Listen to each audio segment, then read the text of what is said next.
My name is Vivian Chang. My name is Sophia Mendenhall. I'm Linda King. And my name is Nicole Perez, and this is recipient roulette. Each year, there are a significant amount of people who struggle with pain due to severe heart conditions.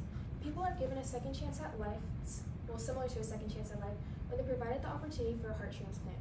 Overall, people who receive a heart transplant experience a better quality of life.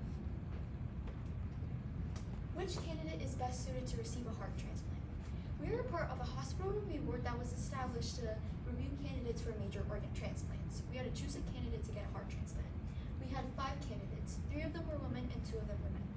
Candidate A is a 41-year-old woman with a 6-year-old child who has had a past history of alcoholism but has been sober for 14 months. Candidate B is a 59-year-old pure security guard who is a former smoker and suffers from high blood pressure. Candidate C is a 30-year-old woman who works a lot, drinks socially, and smokes a pack of cigarettes a day. Candidate D is a 45-year-old father of 3 who's a man and has gotten into no trouble with the law and has been sober all his life. Candidate E is a 35-year-old homeless woman with severe heart issues but no health insurance. We chose candidate A on this criteria: survival, employment and finances, as well as family. The first area of criteria that we focused on was survival rate. Everybody has the same chance of surviving the genuine surgery, but we have to think past the surgery based on their health, based if they have medical insurance, and based on whether they can take care of themselves and live a long life. We had one candidate who did not have medical insurance, which was candidate E, and we had another candidate who does smoke every single day, which was candidate C. We chose recipient A, which was a sort of difficult decision because she does have a past in alcohol abuse. However, according to an article by Medline Plus, it states recovery from substance abuse affects the body in positive ways, including metabolism, organ function, and mental well-being. Sobriety is something that will obviously make your body recover and is something that is self-explanatory as healthy. However, it does help your metabolism, which is what generates your energy to wake up every single morning and helps you stay healthy. Recipient A has been sober for about 14 months now, like we said already. According to the Organization for Donation Transplant Professionals, patients with a history of substance abuse can go through a successful transplant with long-term survival, but they pose a greater risk for non-compliance with the treatment. This just means that candidate A's body might not respond as well to the treatment after the surgery as people who haven't had a history of substance abuse, although her exact survival rate depends on how severe her alcoholism used to be. Patient A's employment status and insurance makes her a good candidate for receiving the heart transplant. As we know, patient A has suffered with alcoholism and she has to go to rehabilitation. Her rehabilitation was covered by her company's insurance. This shows that her insurance will probably cover part of her health expenses for the heart transplant. We know that health insurance can affect the outcome pre and post for patients receiving a heart transplant. As shown in this graph from the National Institute of Health, it shows the correlation between time on the waiting list, mortality rates, and health insurance type. This shows private insurance, Medicaid, and Medicare. Shown on the graph, as the time on the waiting list increases, so do mortality rates. It's shown that people with Medicare are more likely to die and wait longer on the waiting list than people with private insurance or Medicaid. Patient A's employment status also makes her an adequate candidate because after receiving her heart transplant, she'll be able to be reemployed. It's important that our patients are reemployed after receiving their heart transplant because it makes them financially stable. Heart transplants are very expensive and they need to be able to take care of themselves afterwards.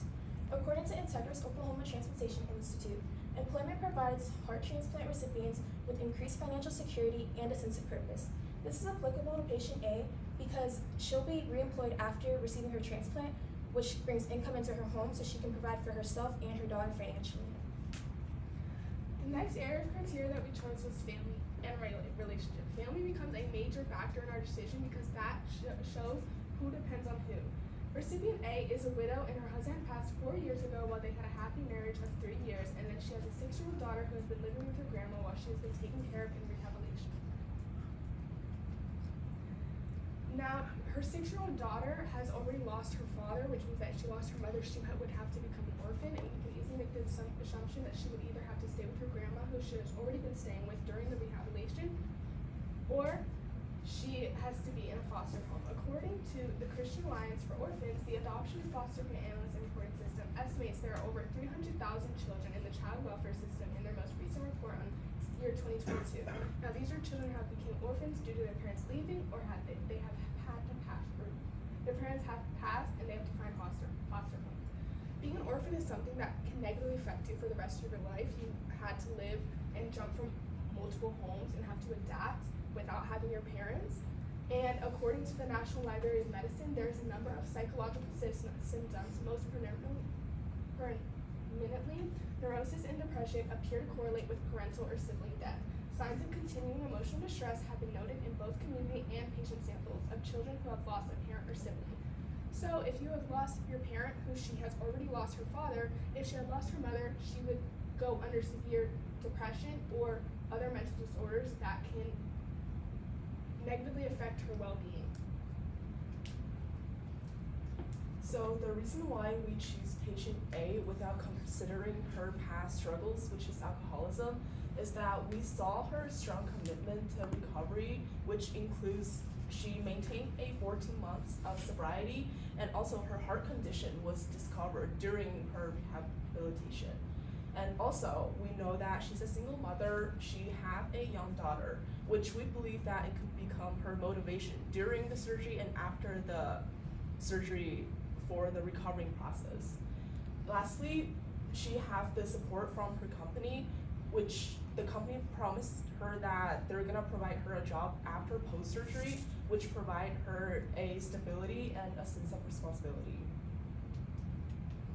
We didn't choose recipient D because of numerous factors. Recipient D has already had a fulfilling life, meanwhile recipient A has really made the effort to turn her life around because of her past history with alcoholism. Recipient A also is a wife who can take care of the children once he passes, but recipient A would leave her children an orphan since she's 6 years old and she has been widowed already.